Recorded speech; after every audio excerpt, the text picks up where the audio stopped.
Oil कमी, taste double, crunch जबरदस्त. नमस्कार मंडळी, मी अश्विनी मिरची किचनमध्ये आपले खूप खूप स्वागत आहे. आज बनवणार आहे उपवासाची स्पेशल साबुदाणा टिक्की. खूप कमी तेलात होणारी उपवासाची कुरकुरी साबुदाणा टिक्की. त्यासोबत उपवासाची व्हाईट क्रीमी चटणी बनवणार आहे. त्यासाठी व्हिडिओ शेवटपर्यंत पहा. सर्वप्रथम 1 वाटी साबुदाणा 2 ते 3 वेळा पाण्याने धुवून घ्यायचा आहे. 1 वाटी साबुदाण्याला 1 वाटी पाणी परफेक्ट आहे. किंवा साबुदाण्याच्या पातळी इतके पाणी घालायचे आहे. झाकण ठेवून 4 ते 5 तास किंवा रात्रभर भिजत ठेवायचे आहे. साबुदाणा भिजल्यावर बोटात दाबला तर सुटसुटीत फुटला पाहिजे. साबुदाणा आपला मोकळा फट मोत्यांसारखा छान असा फुलला आहे. टिक्कीसाठी लागणारं साहित्य: साबुदाणा, बटाटे, हिरवी मिरची, साखर, मीठ, लिंबू, आलं, जिरपूड. साहित्याचे प्रमाण डिस्क्रिप्शन बॉक्समध्ये दिले आहे. एका परातीमध्ये 2 उकडलेले थंड झालेले बटाटे घेऊन त्याची साल काढून बटाटा सर्व मॅश करून घ्यायचा आहे किंवा खिसणीने किसून घ्यायचा आहे. टिप नंबर 1: गरम बटाटा मॅश केल्यामुळे बटाट्यातील वाफेमुळे मिश्रण ओलसर होते. टिप नंबर 2: भिजवलेला साबुदाणा चिकट वाटल्यास 2 तास फॅन खाली ठेवायचा आहे किंवा सुती कपड्यात गुंडाळून ठेवा, त्यामुळे एक्स्ट्रा पाणी शोषले जाते. मॅश केलेल्या बटाट्यामध्ये भिजलेला साबुदाणा ॲड करायचा आहे. तुम्ही पाहू शकता साबुदाणा किती मोकळा सुटसुटीत भिजला आहे. त्यामध्ये अर्धी वाटी शेंगदाण्याचं जाडसर कूट ॲड करायचे आहे. अर्धा चमचा जिरपूड ॲड करायची आहे. 4 हिरवी मिरचीचा ठेचा आपल्या आवडीनुसार कमी जास्त करायचा आहे. त्यामध्ये चवीनुसार अर्धा चमचा साखर, मीठ, पाव लिंबूचा रस, पाव चमचा आलंचं पेस्ट, उपवासाचे मीठ घालून सगळं हाताने छान मळून एकजीव करायचे आहे. तुमच्याकडे उपवासाला आलं चालत नसल्यास तुम्ही ते स्किप पण करू शकता. सर्व मिश्रण हाताने मिक्स करून घ्यायचे आहे. हे मिक्स करत असताना साबुदाणाही थोडा मॅश होतो, त्यामुळे आपल्या टिक्कीला छान असं बाइंडिंग येतं. त्यामुळे आपली साबुदाण्याची टिक्की फुटत नाही. मिश्रणाचा एक गोळा तयार होत नाही तोपर्यंत मिश्रण मळून घ्यायचे आहे. हाताला तेल किंवा पाणी लावून सर्व मिश्रणाचे छोटे छोटे बॉल करून घ्यायचे आहे. ह्या बॉलची साईज तुम्ही लिंबा एवढी ठेवली तर आपली टिक्की खूपच कुरकुरीत होते. आपल्या आवडीनुसार याची साईज कमी जास्त करू शकता. मिश्रणाचे एकसारखे बॉल करून घ्यायचे आहेत. सर्वप्रथम मिश्रणाचे दाबून घट्ट बॉलचा शेप देऊन घ्यायचा आहे.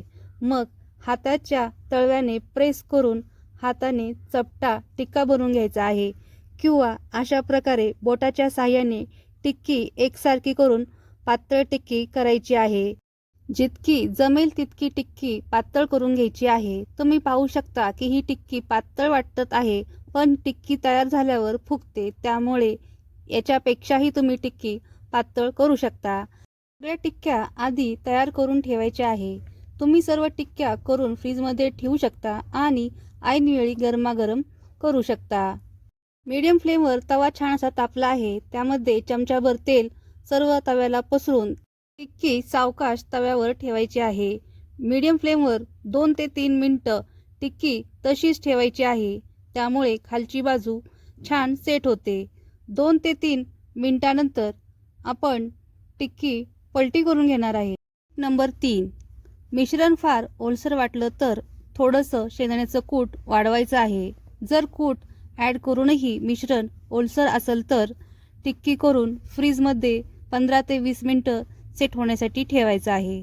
त्यामुळे टिक्की आपली तव्याला चिटकत नाही आणि तुटत नाही.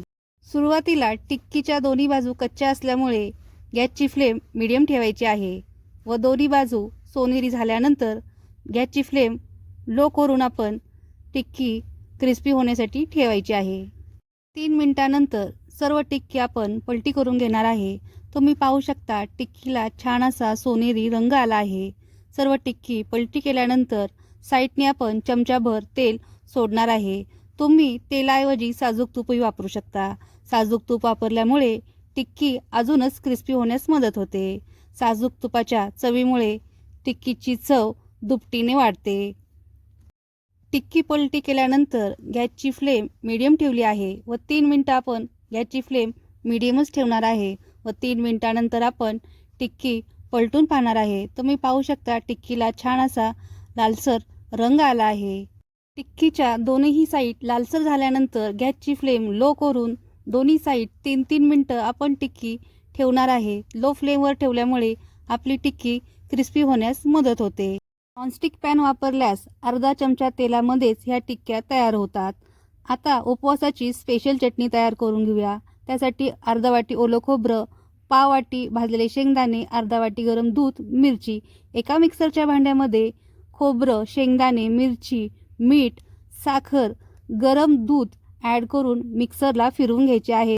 गरजेनुसार पाणी घालून चटणी आपण बारीक करून घ्यायची आहे. गरम दूध घातल्यामुळे खोबरं रवा न राहता एकदम खोबऱ्याची बारीक पेस्ट होते. त्यामुळे आपली ही चटणी क्रीमी आणि स्मूदी होते. तुम्ही जर आपल्या चॅनेलवर नवीन असाल तर चॅनेलला सबस्क्राईब करा आणि बेल आयकॉनला प्रेस करा. तुम्ही पाहू शकता आपली टिक्की 3-3 मिनिटांनंतर पलटी केल्यानंतर छान अशी क्रिस्पी झाली आहे. तुमच्याकडे जर मोठा तवा असल्यास सर्व टिक्क्या साईडला करून सेंटरला तेल सोडून बाकीच्या टिक्क्या आपण करू शकतो. त्यामुळे आपली टिक्की अजूनच क्रिस्पी होऊ शकते. तुम्ही पाहू शकता आता आपली टिक्की ही क्रिस्पी झाली आहे दोन्ही साईडनी. 2 ते 2.5 चमचे तेलामध्ये आपल्या ह्या टिक्क्या तयार झाल्या आहेत.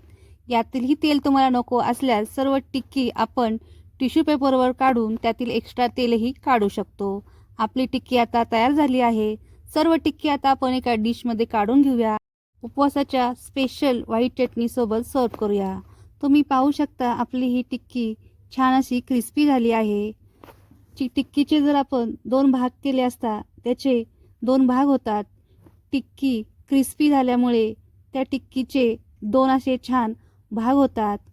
नंबर 4, टिक्की जास्त कुरकुरीत हवी असेल तर बटाट्याचे प्रमाण कमी व तेलाऐवजी साजूक तूप वापरा. त्यामुळे टिक्की कुरकुरीत होईल. साजूक तुपामुळे टेस्ट डबल होईल. हेल्दी आणि क्रिस्पी साबुदाणा टिक्की तयार आहे. ही टिक्की खूपच चवीला छान लागते. आंबट, गोड, तिखट, क्रिस्पी साबुदाणा टिक्की या व्हाईट चटणीसोबत खूपच भन्नाट लागते. तुम्ही ही रेसिपी एकदा नक्की ट्राय करून पहा. ही रेसिपी घरातील लहानांपासून मोठ्यांपर्यंत सर्वांनाच आवडते. रेसिपी आवडल्यास व्हिडिओला लाईक करा. ही रेसिपी तुमच्या मित्र-मैत्रिणींना शेअर करा आणि उद्याच्या उपवासाला ही साबुदाण्याची कुरकुरीत टिक्की जरूर ट्राय करा. बाय.